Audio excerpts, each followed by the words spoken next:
الحمدللہ وکفا وسلام علی عبادہ الذین اصطفا اما بعد فاعوذ باللہ من الشیطان الرجیم بسم اللہ الرحمن الرحیم رب اشرح لی صدری ویسر لی امری واحلل عقدۃ من لسانی یفقہوا قولی۔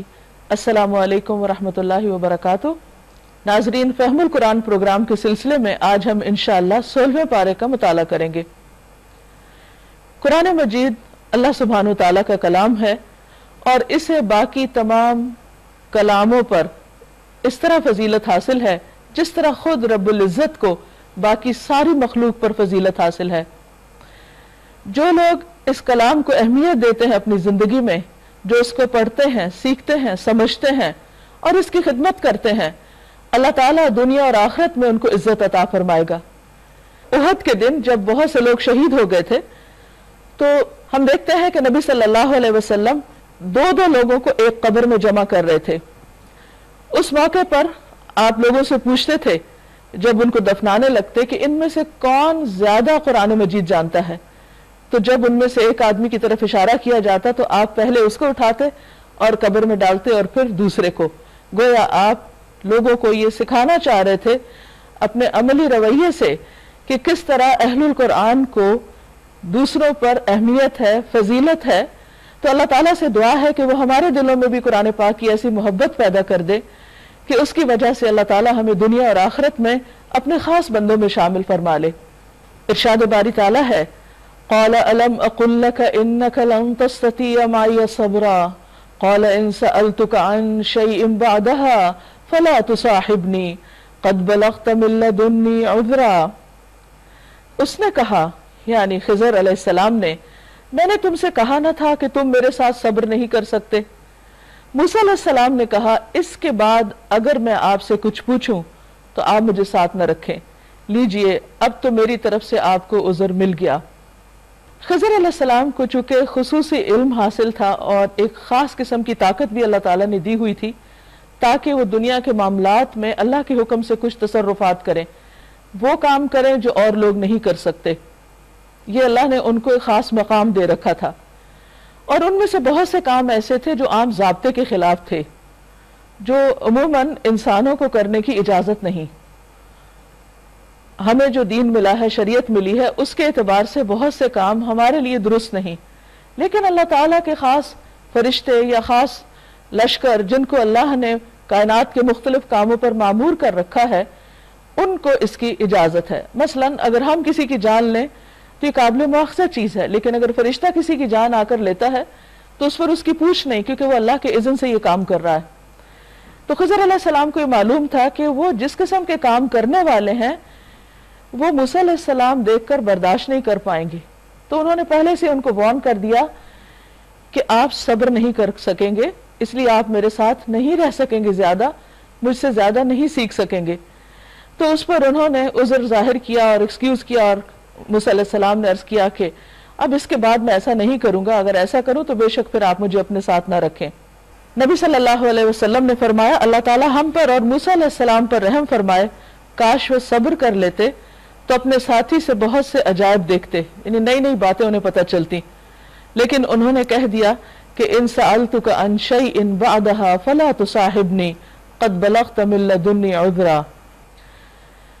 اب کیا ہوتا ہے، دونوں ساتھ چلتے ہیں، پھر وہ آگے چلے یہاں تک کہ ایک بستی میں پہنچے اور وہاں کے لوگوں سے کھانا مانگا۔ حدیث میں آتا ہے کہ وہ ایک ایک جگہ پر ایک ایک مجلس میں جا کر گھومے، لیکن کسی نے ان کو کھانا نہیں دیا، مگر انہوں نے ان دونوں کی ضیافت سے انکار کر دیا۔ اب دیکھیے، ایک اللہ کے پیغمبر ہیں اور ایک اللہ کی خاص مخلوق ہیں، وہ فرشتے ہیں یہ جو بھی، اور دونوں ہی اللہ کے چنے ہوئے ہیں، مگر چونکہ ان کا حال حلیہ ایسا نہیں تھا کہ لوگ اس سے پہچان سکیں، لہذا انہوں نے ان کی کوئی قدر نہیں کی۔ تو ضروری نہیں ہوتا کہ آپ اگر اللہ کے خاص مقرب بندے ہیں اور اللہ کے بہت پیارے ہیں تو دنیا میں ہر جگہ آپ کی عزت کی جائے اور آپ کو پریفرنس دی جائے، لیکن آخرت میں اللہ سبحانہ وتعالی انسانوں کے مقامات کو ان کے تقوی کے اعتبار سے اوپر نیچے کر دے گا۔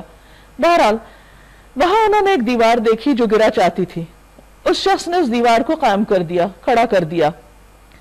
موسیٰ علیہ السلام نے کہا، اگر آپ چاہتے تو اس کام کی اجرت لے سکتے تھے، انہوں نے کھانا نہیں کھلایا اور آپ نے دیوار بنا دی.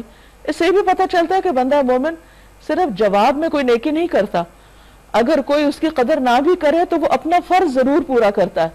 یہاں پر انہوں نے جب دیکھا کہ مجھے اپنا کام کرنا ہے تو وہ اس سے بے نیاز ہو کے انہوں نے وہ دیوار بنائی کہ بستی والوں نے کھانا دیا یا نہیں، کچھ پوچھا یا نہیں.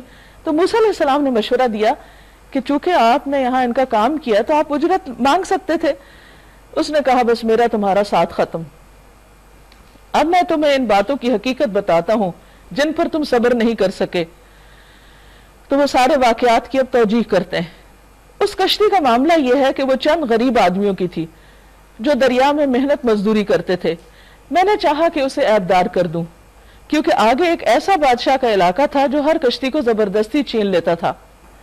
نبی صلی اللہ علیہ وسلم نے فرمایا جو شخص زمین کا کوئی ٹکڑا ظلم سے لے لیتا ہے یعنی قبضہ کر لیتا ہے بلا وجہ تو وہ اس ٹکڑے کے ساتھ 7ویں زمین تک دھنسایا جاتا رہے گا. یعنی اس کا اتنا بڑا جرم ہے کہ اس کو اتنی سخت سزا ملے گی. تو اب انہوں نے کشتی کو داغدار کر دیا. بعض اوقات ایسا ہوتا ہے کہ ہماری گاڑی کوئی ایسی چیز لگ جاتی ہے کہ اس کی شکل تھوڑی خراب ہو جاتی ہے، کوئی اور حادثہ پیش آ جاتا ہے، کبھی کپڑے جل جاتے ہیں، کبھی کچھ ہوتا ہے، استری کہیں لگ جاتی ہے تو اس پر انسان پریشان ہو جاتا ہے، بد دل ہو جاتا ہے اور سارا دن وہ پریشانی اور غم اپنے دل پہ لیے رکھتا ہے کہ یہ ایسا کیوں ہو گیا. ایسی چھوٹی چھوٹی چیزوں پر انسان کو پریشان نہیں ہونا چاہیے کیونکہ ان کی حکمتیں اللہ ہی جانتا ہے. کسی حادثے پہ بد دل ہونے کی بجائے انسان اس کو اللہ کا فیصلہ سمجھ کے قبول کر لے کہ کوشش کے باوجود اگر ایک نقصان سے نہیں بچ سکا تو اس میں ضرور کوئی مصلحت ہے. اگر ہمیں سمجھ نہیں آتی تو بھی اللہ کے فیصلے بہترین ہیں. اب یہاں پر انہوں نے کشتی کو داغدار کیا تھا، بیکار نہیں کیا تھا. کس بنا پہ داغدار کیا تھا؟ تاکہ بادشاہ جو آگے آ رہا ہے، ظالم بادشاہ جو سب کی کشتیاں چھین رہا ہے، وہ اس کو اس کے اوپر نشان دیکھ کے اور اسے بظاہر بیکار دیکھ کے وہ اس کشتی کو چھینے گا نہیں اور اس طرح ان بچوں کا کاروبار چلتا رہے گا. رہا لڑکا تو اس کے والدین مومن تھے. ہمیں ڈر ہوا کہ یہ لڑکا اپنی سرکشی اور کفر سے ان کو تنگ کرے گا، اس لیے ہم نے چاہا کہ اس کا رب اس کے بدلے یعنی اس بچے کے بدلے ان کو ایسی اولاد دے جو اخلاق میں اس سے بہتر ہو اور جس سے صلہ رحمی بھی زیادہ متوقع ہو. یہاں سے پتہ چلتا ہے کہ اللہ تعالیٰ اپنے بندوں کی کہاں کہاں کیسے مدد کرتا ہے. بعض اوقات کسی کا کوئی بچہ فوت ہو جاتا ہے تو انسان بہت دکھی ہوتا ہے، غمگین ہوتا ہے، لیکن اللہ کو زیادہ پتا ہے کہ وہ بچہ ہمارے لیے کتنے فائدے کا، یہ کتنے نقصان کا ہے. یہ ایک غیب کے پردے میں اللہ کی مدد ہوتی ہے، لیکن چونکہ ہماری عقل بہت لمیٹڈ ہے، ہم بہت آگے تک دیکھ نہیں سکتے، اس لیے بار بار اللہ کے فیصلوں پر ہم پریشان ہوتے ہیں یا اس پر ہم برہم ہوتے ہیں اور بعض اوقات ہم ناراض بھی ہو جاتے ہیں، جو کہ بندے کا کام نہیں. اسے ہمیشہ ان سب چیزوں سے ظاہر سے پار ہو کے دیکھنے کی ضرورت ہے کہ اللہ تعالیٰ نے یہ کام یا یہ مشکل یا یہ تکلیف جو میری زندگی میں وہ لایا ہے اس کی کیا حکمت ہے. کیونکہ دراصل اللہ بندے کی بعض اوقات بھلائی چاہتا ہے اس تکلیف میں جو بندے کو ناپسند ہوتی ہے. رسول اللہ صلی اللہ علیہ وسلم نے فرمایا وہ لڑکا جسے خضر علیہ السلام نے قتل کیا وہ جب پیدا کیا گیا تو کافر ہی تھا. اس کے ماں باپ اس سے بڑی شفقت کرتے تھے، اگر وہ بالغ ہو جاتا تو ان کو سرکشی اور کفر کے اعتبار سے مغلوب کر دیتا. پھر اس کے بعد تیسرا قصہ اس دیوار کا معاملہ یہ ہے کہ یہ 2 یتیم لڑکوں کی ہے جو اس شہر میں رہتے ہیں. اس دیوار کے نیچے ان بچوں کے لیے خزانہ مدفون ہے اور ان کا باپ ایک نیک آدمی تھا، اس لیے تمہارے رب نے چاہا کہ یہ دونوں بچے بالغ ہوں اور اپنا خزانہ نکال لیں. رسول اللہ صلی اللہ علیہ وسلم نے فرمایا جس نے کسی اپنے یا دوسرے کے یتیم بچے کو اپنے ساتھ ملا لیا اور اسے غنی کر دیا یعنی اس کا خیال رکھا تو اس کے لیے جنت واجب ہو جاتی ہے. یہ تمہارے رب کی رحمت کی بنا پر کیا گیا ہے، میں نے کچھ اپنے اختیار سے نہیں کر دیا، یعنی میں بھی مامور ہوں، اللہ کے حکم سے سب کچھ کر رہا ہوں. یہ ہے حقیقت ان باتوں کی جن پر تم صبر نہ کر سکے. اور یہ موسیٰ علیہ السلام کی بات نہیں، ہم سب کا بھی یہی حال ہے کہ جب کوئی بھی چیز ہماری سمجھ میں نہیں آتی یا ہماری مرضی کے خلاف ہوتی ہے یا بظاہر ہمارے لیے تکلیف دہ ہوتی ہے تو ہم اس پہ صبر نہیں کر سکتے.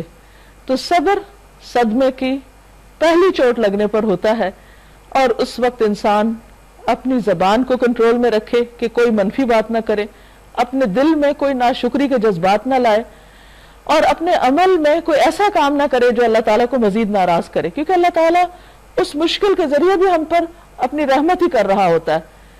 تو اس کو سمجھنے کے لیے اللہ سبحانہ وتعالیٰ نے موسیٰ علیہ السلام کے اس واقعے سے ہمیں ان 3 واقعات کو بیان کر کے ہمیں بہت سی باتیں سمجھائی ہیں۔ پھر اس کے بعد ذوالقرنین کے بارے میں، کیونکہ نبی صلی اللہ علیہ وسلم سے ان کے بارے میں سوال کیا گیا تھا، تو اس کی کچھ تفصیل، وَيَسْأَلُونَكَ عَنْ ذِي الْقَرْنَيْنِ، قرن عربی زبان میں سینگ کو کہتے ہیں، 2 سینگوں والا۔ بعض کہتے ہیں کہ اس سے مراد سائرس یا خسرو ہے، جو ایران کا ایک بہت عادل بادشاہ تھا، بہت منصف قسم کو، بہت اچھا انسان تھا۔ تو اللہ تعالیٰ نے اس کو دنیاوی اعتبار سے بھی بہت ترقی دی تھی۔ اس کے سر کے اوپر 2 سینگ تھے، یا وہ 2 لٹیں تھیں، یا یہ کہ اس کی سلطنت 2 طرف کو پھیلی ہوئی تھی، جس کی بنا پر اس کا لقب ذوالقرنین پڑ گیا۔ آپ کہیے کہ میں اس کا کچھ حال تم کو سناتا ہوں۔ ہم نے اس کو زمین میں اقتدار عطا کر رکھا تھا اور اسے ہر قسم کے اسباب اور وسائل بخشے تھے۔ یہ ضروری نہیں ہوتا کہ کوئی شخص نیکی کرے یا اچھے کام کرے تو دنیا اسے چھن جائے گی۔ یہ مثال ظاہر کرتی ہے کہ وہ عادل بادشاہ تھا، اللہ کو مانتا تھا، آخرت کو مانتا تھا، اس کے باوجود اللہ نے اس کے لیے دنیا کے اسباب مسخر کر دیے تھے۔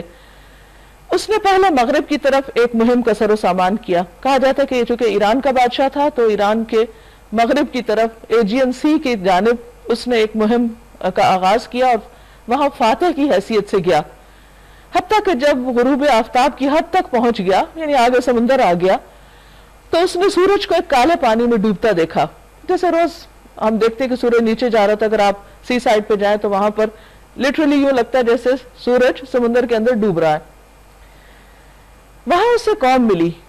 ہم نے کہا ذوالقرنین، تجھے قدرت حاصل ہے کہ ان کو تکلیف پہنچائے یا ان کے ساتھ اچھا رویہ اختیار کرے، تم فاتح ہو، جو چاہو کرو۔ اس نے کہا جو ان میں سے ظلم کرے گا ہم اس کو سزا دیں گے، پھر وہ اپنے رب کی طرف پلٹایا جائے گا اور وہ اسے اس سے زیادہ سخت سزا دے گا، کیونکہ ظلم اللہ تعالیٰ کو پسند نہیں۔ اور جو ان میں سے ایمان لائے گا اور نیک عمل کرے گا اس کے لیے اچھی جزا ہے اور ہم اس کو نرم احکام دیں گے۔ یعنی دنیا میں بھی انسان کے لیے بھلائی ہے جب انسان اچھے کام کرتا ہے۔ پھر اس نے ایک دوسری مہم کی تیاری کی، یہاں تک کہ طلوع آفتاب کی حد تک جا پہنچا، یعنی مشرق کی طرف اس نے اپنی مہم جاری کی۔ وہاں اس نے دیکھا کہ سورج ایک ایسی قوم پر طلوع ہو رہا ہے جس کے لیے دھوپ سے بچنے کا کوئی سامان ہم نے نہیں کیا، یعنی وہاں کوئی سایہ وغیرہ نہیں تھا، کئی عمارتیں بھی نہیں تھی، کچھ بھی نہیں۔ یہ حال تھا ان کا، یعنی بالکل ہی ان پڑھ قسم کے لوگ۔ اور ذوالقرنین کے پاس جو کچھ تھا ہم اسے جانتے تھے، اور ہم یہ بھی جانتے تھے کہ کس طرح وہ ان وسائل کو استعمال کرتا ہے، کیونکہ وہ بہت عادل تھا۔ ثم اتبع سببا، پھر اس نے ایک اور مہم کا سامان کیا، غالباً شمال مشرق کی طرف، یہاں تک کہ جب 2 پہاڑوں کے درمیان پہنچا تو اسے ان کے پاس ایک قوم ملی جو مشکل سے ہی کوئی بات سمجھتی تھی، یعنی بالکل اجنبی اور سخت وحشی قسم کے لوگ۔ ان لوگوں نے کہا، اپنے اشاروں سے سمجھایا، اے ذوالقرنین، یاجوج اور ماجوج اس زمین میں فساد پھیلاتے ہیں، تو کیا ہم تجھے کوئی ٹیکس اس کام کے لیے دیں کہ تو ہمارے اور ان کے درمیان ایک بند تعمیر کر دے، ایک وال بنا دے؟ اس نے کہا جو کچھ میرے رب نے مجھے دے رکھا ہے وہ بہت ہے، بس تم محنت سے میری مدد کرو، یعنی ہیومن ریسورس چاہیے، باقی وسائل میرے پاس ہیں، میں تمہارے اور ان کے درمیان بند بنائے دیتا ہوں، مجھے لوہے کی چادریں لا کر دو۔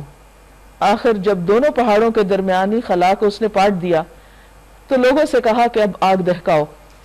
یہ لگتا ہے خاص قسم کی ٹیکنالوجی تھی اس کے پاس جس کے ذریعے اس نے یہ سارا کام کیا، حتیٰ کہ جب وہ لوہے کی دیوار بالکل آگ کی طرح سرخ ہو گئی تو اس نے کہا لاؤ اب میں اس پر پگھلا ہوا تانبا اونڈے لوں۔ بہت بڑے پیمانے پہ یہ سب کچھ کیا ہوگا۔ یہ ایسا بند تھا کہ یاجوج ماجوج اس پر چڑھ کے بھی نہیں آ سکتے تھے، اور اس میں نقب لگانا یعنی سوراخ کرنا ان کے لیے اور بھی مشکل تھا۔ ذوالقرنین نے کہا یہ میرے رب کی رحمت ہے، ھذا رحمت من ربی۔ اب دیکھیے کہ جب کوئی شخص، کوئی قوم دنیا میں ایسے کارنامے کرتی، لوہے کا ایسا استعمال جانتی، تو عموماً ان کے اندر غرور پیدا ہو جاتا ہے، تکبر آ جاتا ہے کہ ہم نے اتنا بڑا کام کیا، لیکن اتنا کچھ بنا کے اتنی عاجزی، کہتے ہیں میرے رب کی رحمت ہے، اسی کا فضل ہے، اسی کے سکھانے سے میں نے یہ کام کیا ہے۔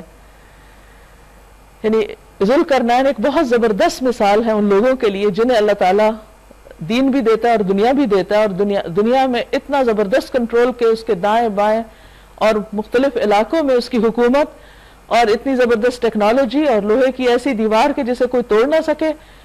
یہ سب کچھ بنانے کے بعد پھر وہ اللہ کے آگے جھکنے والا اور عاجزی اور انکساری کرنے والا. پھر کہا کہ مگر جب میرے رب کے وعدے کا وقت آئے گا یعنی آخرت، تو وہ اس کو پیوند خاک کر دے گا، یہ دیوار ٹوٹ جائے گی، اور میرے رب کا وعدہ برحق ہے. یعنی اس کا آخرت پر ایمان تھا. وہ آخرت کیا چیز ہے؟ وہ یوم الحشر کیا ہے؟ اس روز ہم لوگوں کو چھوڑ دیں گے کہ سمندر کی موجوں کی طرح ایک دوسرے سے گتھم گتھا ہوں، کسی کو اپنا ہوش نہ ہوگا، اور سور پھونکا جائے گا، اور ہم سب انسانوں کو ایک ساتھ جمع کریں گے. اور وہ دن ہوگا جب ہم جہنم کو کافروں کے سامنے لائیں گے، ان کے سامنے جو میری نصیحت کی طرف سے اندھے بنے ہوئے تھے، یعنی میری بات سننے کو تیار نہ تھے اور کچھ سننے کے لیے تیار ہی نہ تھے. وَكَانُوا لَا يَسْتَطِيعُونَ سَمْعًا. تو یہ یہاں بہت ڈرنے کی بات ہے کہ انسان کو کم از کم اللہ کی بات سن تو لینی چاہیے، کیونکہ جب انسان سنتا ہی نہیں تو اس کو پتہ کیسے چلے گا کہ کسی بھی چیز کی حقیقت کیا ہے. جو سنے بغیر ہی انکار کر دے وہ ایروگنس کی علامت ہوتی ہے. تو کیا یہ لوگ جنہوں نے کفر کا رویہ اختیار کیا یہ سمجھتے ہیں کہ مجھے چھوڑ کر میرے بندوں کو اپنا کارساز بنا لیں گے؟ یعنی اگر مجھے بھلا دیا، میری طرف رجوع نہیں کیا تو کون ان کے کام آئے گا؟ ہم نے ایسے کافروں کے لیے ضیافت کے طور پر جہنم تیار کر رکھی ہے. قُلْ هَلْ نُنَبِّئُكُمْ بِالْأَخْسَرِينَ أَعْمَالًا. آپ کہیے کیا میں تمہیں بتاؤں کہ اپنے اعمال کے اعتبار سے سب سے زیادہ ناکام اور نامراد کون لوگ ہیں؟ یعنی سب سے زیادہ خسارے میں کون ہیں؟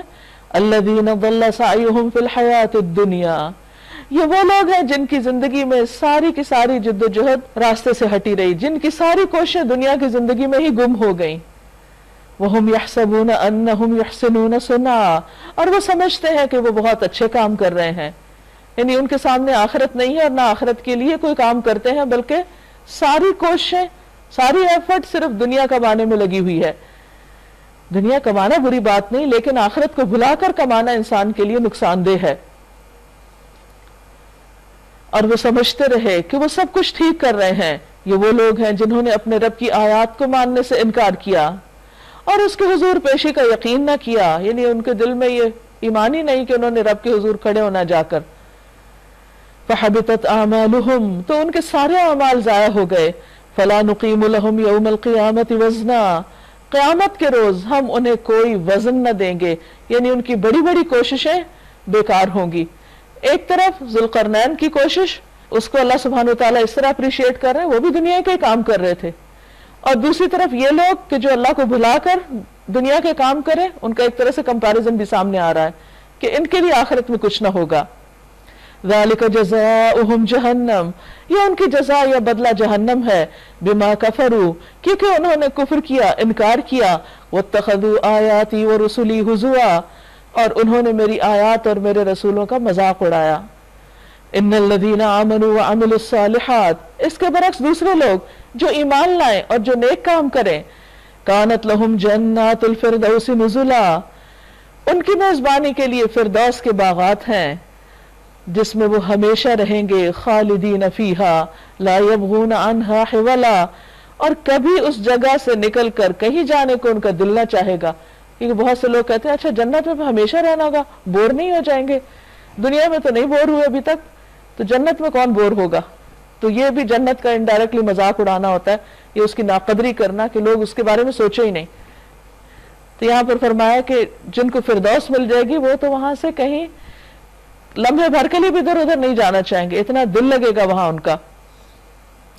اے محمد صلی اللہ علیہ وسلم کہیے اگر سمندر میرے رب کی باتیں لکھنے کے لیے روشنائی بن جائے، انک بن جائے، تو وہ ختم ہو جائے. اور ایک اور جگہ پر آتا ہے اتنے 7 سمندر ہم اور شامل کر دیں تو رب کی باتیں نہ ختم ہوں، مگر میرے رب کی باتیں ختم نہ ہوں بلکہ اتنی ہی روشنائی ہم اور لے آئیں تو وہ بھی کافی نہ ہو.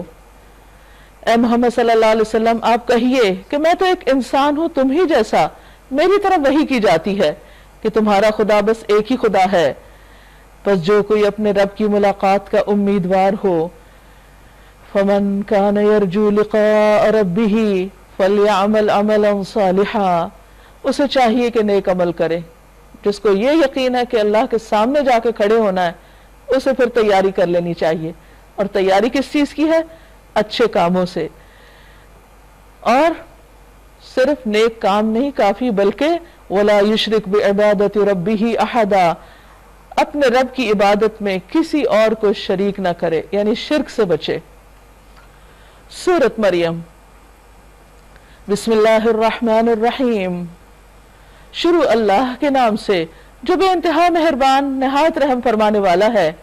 کاف ہا یا عین صاد. کاف ہا یا عین صاد. ذکر رحمت ربک عبدہ زکریا، ذکر ہے اس رحمت کا جو تیرے رب نے اپنے بندے زکریا پر کی علیہ السلام، جبکہ اس نے اپنے رب کو چپ کے پکارا. یہ دعاؤں کا اثر تھا، اللہ سے راز و نیاز کا، اللہ سے سرگوشیوں کا. اس نے عرض کیا، اے پروردگار میری ہڈیاں تک گھل گئی ہیں، سر بڑھاپے سے بھڑک اٹھا ہے. اے پروردگار میں کبھی تجھ سے مانگ کر نامراد نہیں رہا. مجھے اپنے پیچھے اپنے بھائی بندوں کی برائیوں کا خوف ہے کہ ان کا کیا بنے گا، ان کو کون دیکھے گا. اور میری بیوی بانجھ ہے، تو مجھے اپنے فضل خاص سے ایک وارث عطا کر دے جو میرا وارث بھی ہو اور آل یعقوب کی میراث بھی پائے، یعنی نبوت کا یہ سلسلہ ہمارے خاندان میں چلتا رہے. اور اے پروردگار اس کو ایک پسندیدہ انسان بنا. جواب دیا گیا، اے زکریا ہم تجھے ایک لڑکے کی بشارت دیتے ہیں جس کا نام یحییٰ ہوگا. اللہ تعالیٰ نے نام بھی خود ہی رکھ دیا. اس طرح دعا سنی، ہم نے اس نام کا کوئی آدمی اس سے پہلے پیدا نہیں کیا. بالکل اچھوتا انوکھا نام. ہر ماں باپ کی خواہش ہوتی ہے کہ ان کے بچے کا وہ نام ہو جو کسی اور کا نہ ہو. عرض کیا، پروردگار بھلا میرے ہاں کیسے بیٹا ہوگا جبکہ میری بیوی بانجھ ہے اور میں بوڑھا ہو کر سوکھ چکا ہوں. جواب ملا، ایسا ہی ہوگا. تیرا رب فرماتا ہے کہ یہ تو میرے لیے ایک ذرا سی بات ہے. آخر اس سے پہلے میں تجھے پیدا کر چکا ہوں جبکہ تو کوئی چیز نہ تھا. اگر تجھے پیدا کیا تو تیرا بیٹا بھی پیدا کر سکتا ہوں. اللہ کی قدرت اور اللہ کی طاقت نظر آتی ہے کہ وہ اسباب کا محتاج نہیں اور وہ جب جو چاہے کر سکتا ہے. اصل بات یہ ہے کہ ہم اپنی دعاؤں کو دیکھیں کہ ان میں کتنا یقین ہے، ان میں کتنی سچائی ہے. زکریا علیہ السلام نے کہا، پروردگار میرے لیے کوئی نشانی مقرر کر دے. ری ایشورنس چاہتے تھے کہ یقین کی بات. فرمایا تیرے لیے نشانی یہ ہے کہ تو 3 دن مسلسل لوگوں سے بات نہ کر سکے گا. چنانچہ وہ محراب سے نکل کر اپنی قوم کے سامنے آئے اور اشارے سے ان کو ہدایت کی کہ صبح و شام تسبیح کرو. یعنی جو واعظ ان کو دیتے تھے یا تعلیم دیتے تھے وہ سارا سلسلہ ختم کر کے 3 دن تک خود بھی ذکر کرتے رہے اور ان کو بھی اشارے سے سمجھایا کہ اللہ کا شکر اور ذکر کرو. اور یہ حقیقت ہے کہ اللہ تعالیٰ بندے کو جب کوئی نعمت عطا کرے تو اس پر بندے کے لیے لازم ہے کہ وہ شکر کرے، اور زبان سے شکر ذکر کی صورت میں ہوتا ہے. یا یحییٰ، اب یحییٰ علیہ السلام پیدا ہو گئے. بہت ڈیٹیلز قرآن کے قصوں میں نہیں ہوتی، ایک بیچ میں لمبا عرصہ ہے کہ یحییٰ علیہ السلام پیدا ہوئے، بڑے ہوئے، سمجھدار ہوئے تو اللہ تعالیٰ اب ان سے مخاطب ہے براہ راست کہ جس مقصد کے لیے ان کو پیدا کیا گیا تھا وہ ان کو سونپا جا رہا ہے. یا یحییٰ، اے یحییٰ خذ الکتاب بقوہ، کتاب الہی کو مضبوطی سے پکڑ لو. وآتیناہ الحکم صبیا، ہم نے اسے بچپن میں ہی حکم سے نوازا، یعنی قوت فیصلہ، قوت اجتہاد، دین کی سمجھ اور ڈیسیژن پاور. یہ اللہ سبحانہ وتعالیٰ نے ان کو خاص طور پر دوسرے بچوں سے زیادہ بچپن میں ہی یہ سب نعمتیں دے دی تھیں کیونکہ ان سے ایک بڑا کام لینا تھا اور وہ اپنے والد کی دعا کا نتیجہ تھے. ہم نے اسے بچپن میں ہی حکم سے نوازا اور اپنی طرف سے اس کو نرم دلی اور پاکیزگی عطا کی، اور وہ بڑا پرہیزگار اور والدین کا حق شناس تھا. یعنی ایسا نہیں کہ یہ ساری قوتیں، قابلیتیں اور سارے ٹیلنٹس پا کر پھر وہ والدین کے لیے سرکش ہوتا یا کسی تکبر و غرور کا شکار ہوتا. نہیں، نرم دلی بھی، پاکیزگی بھی، پرہیزگاری بھی اور ماں باپ کے ساتھ حسن سلوک، ساری خوبیاں ان کے اندر تھیں. وہ جبار نہ تھا، نہ نافرمان. سلام اس پر جس روز وہ پیدا ہوا، جس دن وہ مرے گا اور جس دن وہ زندہ کر کے اٹھایا جائے گا. وَاذْكُرْ فِي الْكِتَابِ مریم، اور اس کتاب میں مریم کا حال بیان کیجئے جبکہ وہ اپنے لوگوں سے الگ ہو کر مشرقی جانب گوشہ نشین ہو گئی ہیکل میں، پردہ ڈال کر ان سے چھپ بیٹھی، کیونکہ اس سے پہلے کبھی کوئی خاتون وہاں جا کر عبادت نہیں کرتی تھی، تو انہیں ایک الگ حصہ دے دیا گیا اور اس میں وہ دن رات رہتی۔ اس حالت میں ہم نے اس کے پاس اپنی روح یعنی فرشتے کو بھیجا اور وہ اس کے سامنے ایک پورے انسان کی شکل میں نمودار ہو گیا۔ قالت انی اعوذ بالرحمن منک ان کنت تقیا، مریم یکایک بول اٹھی، اگر تو کوئی خدا ترس آدمی ہے تو میں تجھ سے رحمان کی پناہ مانگتی ہوں کہ تم یہاں کیسے آ گئے، تم کون ہو؟ اس نے کہا میں تو تیرے رب کا فرشتہ ہوں، اس لیے بھیجا گیا ہوں کہ تجھے ایک پاکیزہ لڑکا عطا کروں۔ مریم نے کہا میرے ہاں کیسے لڑکا ہوگا جبکہ مجھے کسی بشر نے ہاتھ تک نہیں لگایا اور میں کوئی بدکار عورت نہیں ہوں۔ فرشتے نے کہا ایسا ہی ہوگا، تیرا رب فرماتا ہے کہ ایسا کرنا میرے لیے بہت آسان ہے، اور ہم یہ اس لیے کریں گے کہ اس لڑکے کو لوگوں کے لیے ایک نشانی بنائیں اور اپنی طرف سے ایک رحمت، اور یہ کام ہو کر رہنا ہے، کیونکہ اللہ سبحانہ وتعالیٰ نے بنی اسرائیل کے آخری دور میں اس سے پہلے کہ ان سے امامت چھین کر یا لے کر واپس لے کر کسی اور کو دی جاتی، عیسیٰ علیہ السلام کو ایک معجزے کے طور پر پیدا کیا، زبردست قوت خطابت عطا کی اور بہترین طریقے سے ان کو لوگوں کے سامنے معجزات دکھانے کا موقع دیا، کہ جس کا ذکر پیچھے گزر چکا ہے کہ کس طرح پرندہ بنا کے اسے پھونک مارتے وہ اڑنے لگتا اور لوگوں کو مختلف باتیں بتاتے۔ یہ اتنی کھلی نشانیاں تھیں کہ جس کا کوئی جواب نہیں تھا بنی اسرائیل کے پاس، لیکن انہوں نے ان کی بات ماننے کی بجائے ان کے ساتھ بہت سی زیادتیاں کی، حتیٰ کہ بادشاہ وقت کے کان بھر دیے ان کے خلاف اور ان کو سولی چڑھانے کے سازشیں کرنے لگے، جس میں بہرحال وہ کامیاب نہ ہوئے۔ پھر کیا ہوتا ہے، مریم کو اس بچے کا یعنی عیسیٰ علیہ السلام کا حمل رہ گیا اور وہ اس کو لیے ہوئے ایک دور کے مقام پر چلی گئی۔ پھر زچگی کی تکلیف نے اسے کھجور کے ایک درخت کے نیچے پہنچا دیا، کہنے لگی کاش میں اس سے پہلے ہی مر جاتی اور میرا نام و نشان نہ رہتا۔ یعنی جسمانی تکلیف کے علاوہ وہ اس پریشانی میں تھی کہ اب اس بچے کو لے کر جاؤں گی کہاں۔ اور خاص طور پہ آپ دیکھیے کہ ایک وہ خاتون جو دن رات عبادت خانے میں رہ رہی ہیں، وہ جب ایک بچہ لیے ہوئے قوم کے پاس جائے گی تو لوگ اس کے بارے میں کیسی کیسی باتیں کریں گے، تو اس وقت وہ سخت پریشانی کے عالم میں تھی۔ تو اللہ سبحانہ وتعالیٰ اپنے بندے کو یوں ہی نہیں چھوڑ دیتا، اللہ نے فرشتہ بھیجا، فرشتے نے پائنتی سے اس کو پکار کر کہا غم نہ کر، فکر نہ کر، تیرے رب نے تیرے نیچے ایک چشمہ رواں کر دیا ہے، یعنی اس کا پانی پیو۔ کیونکہ ہوتا یہ ہے کہ انسان جب ایسی کسی گھبراہٹ یا غم کے عالم میں ہوتا ہے تو پانی پینا اور اللہ سبحانہ وتعالیٰ کا ذکر کرنا یہ چیزیں فائدہ دیتی ہیں، کیونکہ پریشانی کے وقت صرف پریشان ہوتے رہنے سے پریشانی حل نہیں ہوا کرتی۔ اور یہاں پر آپ دیکھیے کہ جس کے پاس کوئی انسان نہیں اس مشکل وقت میں، تو اللہ نے اس کو تنہا نہیں چھوڑا، فرشتہ بھیج کر ان کی دل جوئی کی، اور وہ ان کو بتا رہا ہے، سکھا رہا ہے کہ تو ذرا اس درخت کے تنے کو ہلا، تیرے اوپر تر و تازہ کھجوریں ٹپک پڑیں گی۔ اب دیکھیے اللہ تعالیٰ بھی کر سکتے تھے کہ پلیٹ میں ڈال کے بھیج دیتے، لیکن کہا کہ نہیں، تم خود گراؤ اپنے اوپر، بس تم کھاؤ اور پیو اور اپنی آنکھیں ٹھنڈی کرو، پھر اگر کوئی آدمی تجھے نظر آئے تو کہہ دینا میں نے رحمان کے لیے روزے کی نظر مانی ہے۔ بنی اسرائیل میں ویسے بھی چپ کا روزہ ہوتا تھا کہ سارا دن بولنا نہیں کسی سے، ہمارے ہاں تو صرف کھانے پینے سے پرہیز ہے، لیکن ان کے ہاں یہ بھی ایک مزید ایکسٹرا پابندی تھی، اس لیے آج میں کسی سے نہ بولوں گی۔ پھر وہ اس بچے کو لیے ہوئے اپنے قوم میں آئی، لوگ کہنے لگے اے مریم یہ تو نے بڑا پاپ کر ڈالا، یہ تم نے کیا کیا؟ اے ہارون کی بہن، خطاب کا ایک انداز ہے، یعنی ان کا نام نہیں لیا بلکہ ایک ایسے انسان کے نام سے ان کو منسوب کیا کہ تم کس خاندان کی بچی ہو، سوچو تم نے کیا کیا۔ نہ تیرا باپ کوئی برا آدمی تھا، نہ تیری ماں ہی کوئی بدکار تھی، والدہ ان کی تو اتنی نیک خاتون تھی جنہوں نے نظر مانی تھی کہ میں اپنے بچے کو اللہ کی راہ میں دوں گی، تو تم ان کی اولاد ہو، یہ کیا ہوا؟ مریم نے بچے کی طرف اشارہ کر دیا، منہ سے کچھ نہیں بولی۔ لوگوں نے کہا ہم اس سے کیا بات کریں گے جو گہوارے میں پڑا ہوا ایک بچہ ہے، چھوٹا سا دودھ پیتا بچہ ہے، یہ کیا کرے گا؟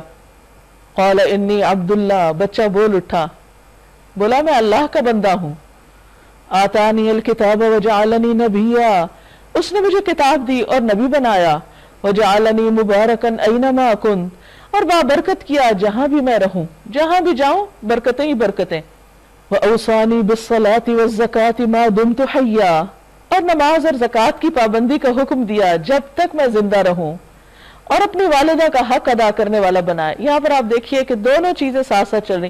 جب یحییٰ علیہ السلام کا ذکر ہوا تو وہاں بھی یہی ہے, یہاں بھی. تو اس سے یہ پتہ چلتا ہے کہ اللہ کی عبادت کے ساتھ ساتھ انسانوں میں سے والدین کا حق سب سے بڑا ہے.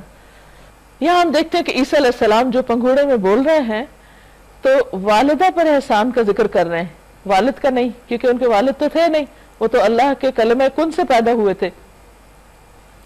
اور مجھ کو جبار اور شقی یعنی بدبخت نہیں بنایا, سلام ہے مجھ پر جبکہ میں پیدا ہوا, جبکہ میں مروں اور جبکہ زندہ کر کے اٹھایا جاؤں. تو یحییٰ علیہ السلام کی طرح عیسیٰ علیہ السلام پر بھی اللہ تعالیٰ نے ان کی ولادت کے ساتھ ہی بہت برکتیں نازل کی.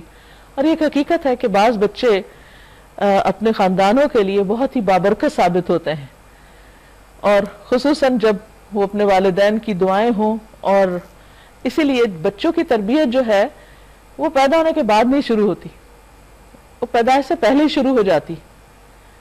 اور انسان پہلے پلان کرتا ہے کہ بچے کو کیا تعلیم دی جائے گی, کس طرح اس کی تربیت کی جائے گی, اور پھر صرف اپنی کوششیں نہیں بلکہ اللہ تعالیٰ سے دعائیں بھی کی جاتی ہیں. حضرت زکریا علیہ السلام نے دعا کی تھی کہ رب ہب لی من لدنک ذریۃ طیبہ, اللہ مجھے اپنے پاس سے پاکیزہ اولاد عطا کر. صرف اولاد نہیں مانگی, پاکیزہ اولاد مانگی. اسی طرح باقی والدین کو بھی یہی کرنا چاہیے کہ وہ اس وقت سے فکر کریں, کیونکہ بچے جب پیدا ہو جاتے ہیں اور پھر ان پر مختلف لوگوں کے اثرات شروع ہو جاتے ہیں, خاندان کے اندر بھی, خاندان سے باہر بھی, پھر تعلیم میں بھی, پھر اور دنیا بھر کا ایکسپوجر, تو پھر والدین کی اپنی کوششوں کا حصہ بہت کم رہ جاتا ہے. تو جتنا ارلی سٹارٹ کرے انسان اتنا ہی بہتر ہے. فرمایا ذالک عیسی ابن مریم, یہ ہے عیسی ابن مریم, اور یہ ہے اس کے بارے میں وہ سچی بات جس میں لوگ شک کر رہے ہیں. اللہ کا یہ کام نہیں کہ وہ کسی کو بیٹا بنائے, وہ پاک ذات ہے, وہ جب کسی بات کا فیصلہ کرتا ہے تو کہتا ہے کہ ہو جا, اور بس وہ ہو جاتی ہے. اور عیسیٰ علیہ السلام نے کہا تھا اللہ میرا رب بھی ہے اور تمہارا رب بھی, بس تم اس کی بندگی کرو, یہی سیدھی راہ ہے. یعنی عیسیٰ علیہ السلام نے کبھی بھی یہ نہیں کہا کہ لوگوں میری عبادت کرو یا میں تمہارا خدا ہوں, ہرگز نہیں. مگر پھر مختلف گروہ باہم اختلاف کرنے لگے. سو جن لوگوں نے کفر کیا ان کے لیے وہ وقت بڑی تباہی کا ہوگا, جبکہ وہ ایک بڑا دن دیکھیں گے جب وہ ہمارے سامنے حاضر ہوں گے. اس روز تو ان کے کان بھی خوب سن رہے ہوں گے اور ان کی آنکھیں بھی خوب دیکھتی ہوں گی. یعنی آج جن کانوں اور آنکھوں پہ پردہ پڑا ہوا وہ ہٹ جائے گا, مگر آج یہ ظالم کھلی گمراہی میں مبتلا ہیں. اے محمد صلی اللہ علیہ وسلم, اس حالت میں جبکہ یہ لوگ غافل ہیں اور ایمان نہیں لا رہے, انہیں اس دن سے ڈراؤ جبکہ فیصلہ کر دیا جائے گا اور پچھتاوے کے سوا کوئی چارہ نہ ہوگا. آخر کار ہم ہی زمین اور اس کی ساری چیزوں کے وارث ہوں گے, یعنی سارے معاملات اللہ کے ہاتھ میں ہوں گے اور سب ہماری طرف ہی پلٹائے جائیں گے. وَاذْكُرْ فِي الْكِتَابِ ابراہیم, اور اس کتاب میں ابراہیم علیہ السلام کا قصہ بیان کیجئے. اِنَّهُ كَانَ صِدِّيقًا نَبِيًّا, بے شک وہ ایک سچے انسان اور نبی تھے. انہیں ذرا اس موقع کی یاد دلاؤ جبکہ انہوں نے اپنے والد سے کہا ابا جان آپ کیوں ان چیزوں کی عبادت کرتے ہیں جو نہ سنتی ہیں نہ دیکھتی ہیں اور نہ آپ کا کوئی کام بنا سکتی ہیں. یعنی کس اچھے طریقے سے اپنے والد کو سمجھانے کی کوشش کر رہے ہیں.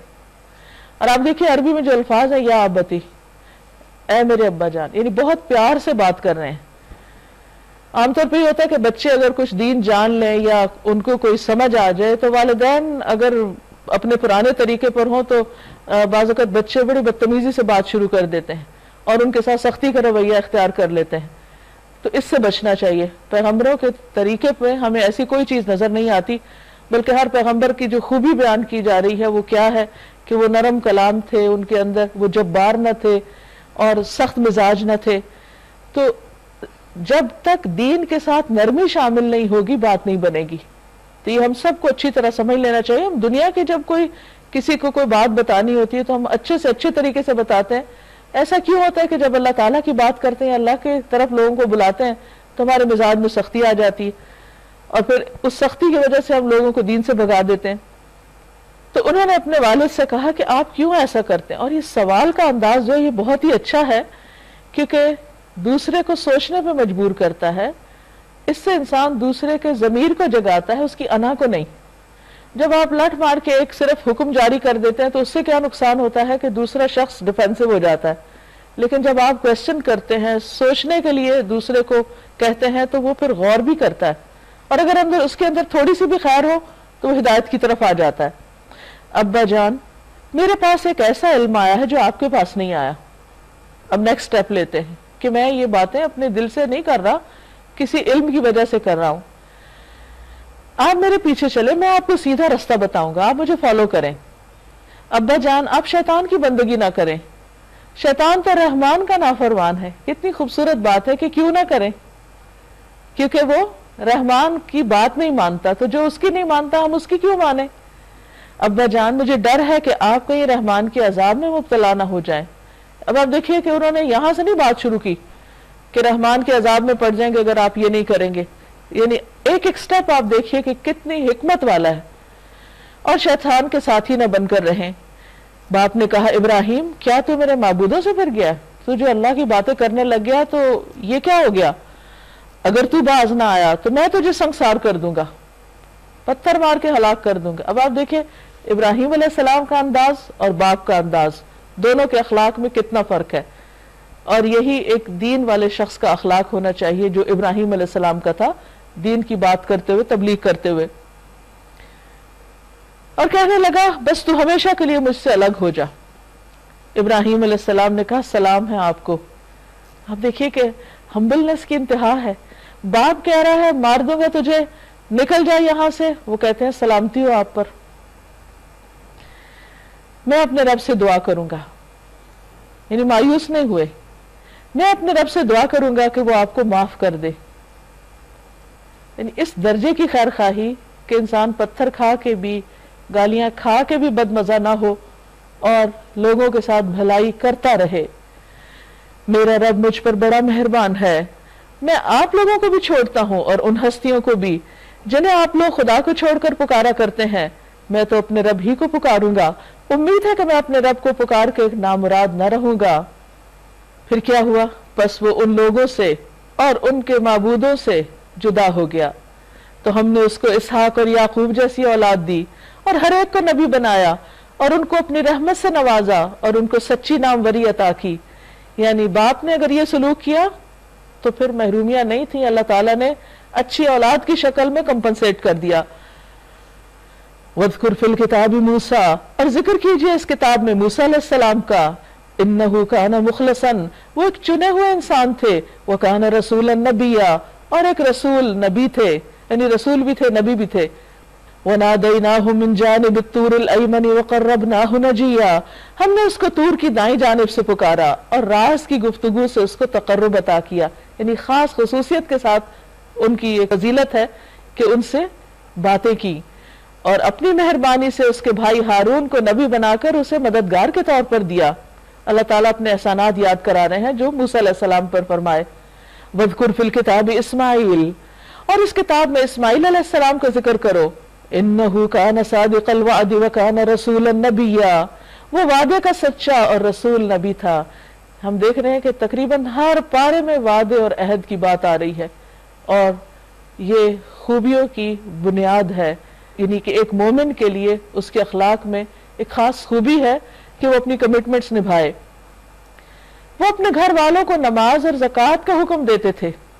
اسماعیل علیہ السلام کی ایک اور خاص بات بتائی جا رہی، رسول اللہ صلی اللہ علیہ وسلم نے فرمایا، اللہ تعالیٰ اس مرد پر رحم فرمائے جو رات کو اٹھے، نماز پڑھے اور اپنی بیوی کو بھی جگائے، اور اگر وہ نہ اٹھے تو اس کے چہرے پر پانی کے چھینٹے دے، اور اللہ اس عورت پر رحم کرے جو رات کو اٹھے، نماز پڑھے، شوہر کو بھی جگائے، اگر وہ نہ اٹھے تو اس کے منہ پہ پانی چھڑک دے۔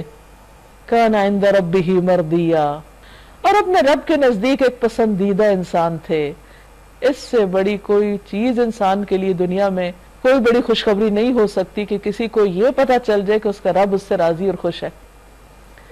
وَاذْكُرْ فِي الْكِتَابِ إِدْرِيسَ، اور اس کتاب میں ادریس علیہ السلام کا ذکر کرو۔ بعض روایات میں آتا ہے کہ نوح علیہ السلام سے بھی پہلے دنیا میں آئے تھے۔ إِنَّهُ كَانَ صِدِّيقًا نَبِيًّا، وہ ایک سچے راست باز اور نبی تھے۔ وَرَفَعْنَاهُ مَكَانًا عَلِيًّا، اور ہم نے انہیں بلند مقام پر اٹھایا تھا، یعنی اپنی خوبیوں کی وجہ سے بلند رتبہ پایا۔ اولئک الذین انعم اللہ علیہم، یہ وہ لوگ ہیں جن پر اللہ نے اپنا انعام فرمایا، یہ ہے خوش قسمت لوگ، من النبیین من ذریت آدم، آدم کی اولاد میں سے جو انبیاء ہیں، یہ چنے ہوئے لوگ ہیں، سب سے بہترین لوگ ہیں، وممن حملنا مع نوح، اور ان میں سے جن کو ہم نے نوح علیہ السلام کے ساتھ سوار کیا، یعنی ان کی اولاد میں سے، ومن ذریت ابراہیم و اسرائیل، اور ابراہیم اور اسرائیل یعنی یعقوب علیہ السلام کی اولاد میں سے بھی، وممن ہدینا واجتبینا، اور ان میں سے جن کو ہم نے ہدایت دی اور ہم نے چن لیا، اذا تتلی علیہم آیات الرحمن، جب ان پر رحمان کی آیات پڑھی جاتی تھیں، خروا سجدا وبکیا، تو وہ سجدے میں روتے ہوئے گر پڑتے تھے۔ یہ ان کی خاص خوبی تھی کہ اللہ کے کلام کے آگے ان کے دل اتنے نرم تھے، یہ ان کے دلوں کا حال تھا۔ آج ہم بھی اللہ کے کلام کو پڑھتے ہیں، تلاوت بھی کرتے ہیں، سنتے بھی ہیں، کہ ہمارے دلوں پر یہ اثر نہیں ہوتا۔ تو جن کے ان لوگوں کو اللہ نے چنا کس بنا پر، جیسے کہ ایک حدیث میں آتا ہے کہ اللہ سبحانہ وتعالیٰ نے جب آدم علیہ السلام کی اولاد کے دل دیکھے تو سب سے بہترین دل محمد صلی اللہ علیہ وسلم کا پایا، تو انہیں اپنے کام کے لیے چن لیا۔ تو اسی طرح اللہ تعالیٰ کسی کی شکل نہیں دیکھتا، کسی کا مال نہیں دیکھتا، وہ اس کا دل دیکھتا ہے، کیونکہ وہ دوسروں کو نظر نہیں آتا مگر اللہ کو نظر آتا ہے۔ تو وہ دیکھتا ہے کہ اس کے اندر کتنی خیر اور خوبی ہے، کتنی بھلائی ہے، وہ اندر سے انسان کتنا سچا ہے، اپنی نیت کا کتنا کھرا ہے، اور جب انسان کے اندر یہ اخلاص ہوتا ہے تو اللہ تعالیٰ اس کو مزید بھلائیوں سے نوازتے ہیں، صرف دنیا میں نہیں، اس کی زندگی میں، اس میں بھی، لیکن اس کے مرنے کے بعد بھی وہ سلسلے جاری رہتے ہیں۔ جیسے ابراہیم علیہ السلام کے ہم دیکھتے ہیں کہ کس طرح نسلوں میں ان کی خیر جاری ہو گئی۔ یہاں پر سجدہ ہے، فخلف من بعدهم خلف اضاعوا الصلاة واتبعوا الشهوات فسوف يلقون غیا، پھر ان کے بعد وہ ناخلف لوگ ان کے جانشین ہوئے، یعنی ان پیغمبروں کی اولادوں میں سے بھی بعض جنہوں نے نماز کو ضائع کر دیا اور خواہشات نفس کی پیروی کی، بس قریب ہے کہ وہ گمراہی کے انجام سے دوچار ہوں۔ کیونکہ نبی صلی اللہ علیہ وسلم نے بھی ایک پیشن گوئی کی تھی کہ میرے 60 سال کے بعد ایسے لوگ آئیں گے جو اپنی خواہشات کے پیچھے لگ جائیں گے اور نمازوں کو ضائع کر دیں گے، اس کی ان کے نزدیک اہمیت نہیں رہے گی، اور پھر ان کا انجام بھی بتا دیا، الا من تاب وآمن وعمل صالحا، مگر جو توبہ کر لے، یعنی پچھلی زندگی میں جو غلطیاں ہوئیں سو ہوئیں، آئندہ کے لیے پلٹ آئیں، وآمن، ایمان لے آئیں، کیونکہ جب انسان نماز نہیں پڑھتا تو ایمان میں بھی خلل ہو جاتا ہے، وعمل صالحا، اور نیک کام کرنے لگے، نہیں باقی نیک کام بھی اچھے ہیں لیکن نماز ٹاپ آف دا لسٹ، فَأُولَئِكَ يَدْخُلُونَ الْجَنَّةَ وَلَا يُظْلَمُونَ شَيْئًا، ایسے لوگ جنت میں داخل ہوں گے اور ان کے حق میں ذرا برابر بھی حق تلفی نہ ہوگی، ان پہ ظلم نہیں کیا جائے گا، ان کے نیک اعمال کا پورا پورا بدلہ ان کو دے دیا جائے گا۔ کیسی ہے وہ جنت؟ جنات عدن التی وعد الرحمن عبادہ بالغیب، ہمیشہ رہنے والی جنتیں، جنت عدن جس کا رحمان نے اپنے بندوں سے در پردہ وعدہ کر رکھا ہے، یعنی ان سامنے ابھی دکھائی نہیں لیکن وعدہ ہے کہ ان کو دیا جائے گا۔ انہ کان وعدہ مأتیا، اس کا وعدہ پورا ہو کر رہنا ہے، یقیناً پورا ہوگا۔ اگر اللہ اپنے بندوں سے وعدے پورے کرنے کا بار بار حکم دیتا ہے تو یہ کیسے ہو سکتا ہے کہ وہ خود وعدہ کی خلاف ورزی کرے؟ کیسی ہے وہ جنت؟ لا يسمعون فیہا لغوا الا سلاما، وہاں وہ کسی قسم کی کوئی لغو بےہودہ بات نہ سنیں گے، یعنی ان کے کانوں کو بھی قرار آ جائے گا۔ دنیا میں آپ دیکھیں آپ کے پاس ساری نعمتیں ہوں، لیکن اگر آپ کا کسی بد اخلاق شخص سے واسطہ ہو اور وہ اس کی زبان اچھی نہ ہو تو چھوٹی چھوٹی باتیں آپ کو تکلیف میں مبتلا رکھیں، حتیٰ کہ آپ اپنی زندگی کی ساری نعمتیں بھول جاتے ہیں صرف دوسرے شخص کی بد زبانی کی وجہ سے۔ تو یہ ایک بہت ہی پینفل چیز ہوتی ہے کہ انسان ایسے لوگوں میں ہو کہ جو زبان کے اچھے نہ ہوں۔ وہاں پر کیا ہے کہ جنت میں دور دور کوئی ایسا شخص نہیں ہوگا کہ جو اپنی زبان سے کسی کو تکلیف دے یا ان کو کوئی ایسی بات سننی پڑے جو ان کے دل دماغ کے اوپر ایک پریشانی کا باعث ہو۔ الا سلاما، مگر سلامتی، پیس، امن۔ وَلَهُمْ رِزْقُهُمْ فِيهَا بُكْرَةً وَعَشِيًّا، اور ان کے لیے ان کا رزق صبح اور شام ہوگا، اور اس کے علاوہ بھی جب وہ چاہیں۔ تِلْكَ الْجَنَّةُ الَّتِي نُورِثُ مِنْ عِبَادِنَا مَنْ كَانَ تَقِيًّا، یہ ہے وہ جنت جس کا وارث ہم اپنے بندوں میں سے اس کو بنائیں گے جس نے تقوی اختیار کیا، جو اللہ سے ڈرتا رہا۔ اے محمد صلی اللہ علیہ وسلم، ہم آپ کے رب کے حکم کے بغیر نہیں اترا کرتے۔ آپ صلی اللہ علیہ وسلم کا دل چاہتا تھا کہ جبریل بار بار آئے، اور آپ نے ان سے پوچھا تو انہوں نے کہا کہ جب اللہ کا حکم ہوتا ہے، اذن ہوتا ہے، جب ہم آتے ہیں۔ جو کچھ ہمارے آگے ہے اور جو کچھ پیچھے ہے اور جو کچھ اس کے درمیان ہے، ہر چیز کا مالک وہی ہے، اور تمہارا رب بھولنے والا نہیں ہے۔ وہ رب ہے آسمانوں اور زمین کا اور ان ساری چیزوں کا جو آسمان اور زمین کے درمیان ہے، بس تم اس کی بندگی کرو اور اس کی بندگی پر ثابت قدم رہو۔ کیا ہے کوئی ہستی تمہارے علم میں اس کی ہم پایا، اس جیسی، اس کے برابر؟ کوئی بھی نہیں۔ لا الہ الا ہو۔ وَيَقُولُ الْإِنسَانُ أَإِذَا مِتُّ لَسَوْفَ أُخْرَجُ حَيًّا، انسان کہتا ہے کیا واقعی جب میں مر چکوں گا تو پھر زندہ کر کے نکال لایا جاؤں گا؟ یعنی بہت سے لوگوں کا آج دنیا میں یہ بلیف ہو گیا کہ کس نے دیکھی ہے آخرت، اور یہ کیسے ممکن ہے کہ انسان مر جائے اور پھر اس کو دوبارہ زندہ کر لیا جائے۔ أَوَلَا يَذْكُرُ الْإِنسَانُ أَنَّا خَلَقْنَاهُ مِن قَبْلُ وَلَمْ يَكُ شَيْئًا، کیا انسان کو یاد نہیں آتا کہ ہم پہلے اس کو پیدا کر چکے ہیں جبکہ وہ کچھ بھی نہیں تھا؟ تو جو رب ایک بار پیدا کر سکتا ہے، عدم سے وجود میں لا سکتا ہے، تو وہ دوبارہ کیوں نہیں پیدا کر سکتا؟ اس میں کیا مشکل ہے؟ جو واقعہ اس وقت ہم اپنی آنکھوں کے سامنے دیکھ رہے ہیں، کیا وہ دوبارہ ریپیٹ نہیں ہو سکتا؟ لازمی طور پہ ہو سکتا ہے، اس لیے اس میں شک کی ضرورت ہی نہیں۔ تیرے رب کی قسم، فَوَرَبِّكَ لَنَحْشُرَنَّهُمْ، ہم ضرور ان سب کو اکٹھا کریں گے، ہم دوبارہ اٹھائیں گے، ان کو حشر میں جمع کریں گے، اور ان کے شیاطین کو بھی گھیر لائیں گے جنہوں نے ان کو ورغلایا تھا۔ پھر جہنم کے گرد لا کر انہیں گھٹنوں کے بل گرا دیں گے، ذلیل و خوار کریں گے، ان کی ساری سرکشی دور ہو جائے گی۔ پھر ہر گروہ میں سے ہر اس شخص کو چھانٹ لیں گے جو رحمان کے مقابلے میں زیادہ سرکش بنا ہوا تھا، جو سرکشوں کا لیڈر بنا ہوا تھا، اس کو ہم پکڑیں گے۔ پھر یہ ہم جانتے ہیں کہ ان میں سے کون سب سے بڑھ کر جہنم میں جھونکے جانے کا مستحق ہے، یعنی اللہ کا فیصلہ ہے۔ اس لیے بندوں کو ایک دوسرے کے اوپر یہ فتوے نہیں لگانے چاہیے کہ کون کہاں جائے گا، اللہ جانتا ہے کہ کس کا مقام کیا ہے۔ وَإِن مِّنكُمْ إِلَّا وَارِدُهَا، اور تم میں سے کوئی ایسا نہیں جو اس پر وارد نہ ہو، کیونکہ پل صراط جس پر سے گزر کر جنت میں لوگ جائیں گے، یہ جہنم کے اوپر فکس کی گئی ہے۔ کوئی ایسا نہیں جو اس پر وارد نہ ہو، یہ تو ایک طے شدہ بات ہے جسے پورا کرنا تیرے رب کے ذمہ ہے، یہ تو ہو کر ہی رہے گا۔ پھر کیا ہوگا؟ ثُمَّ نُنَجِّي الَّذِينَ اتَّقَوْا، پھر ہم بچا لیں گے ان لوگوں کو جنہوں نے تقوی اختیار کیا۔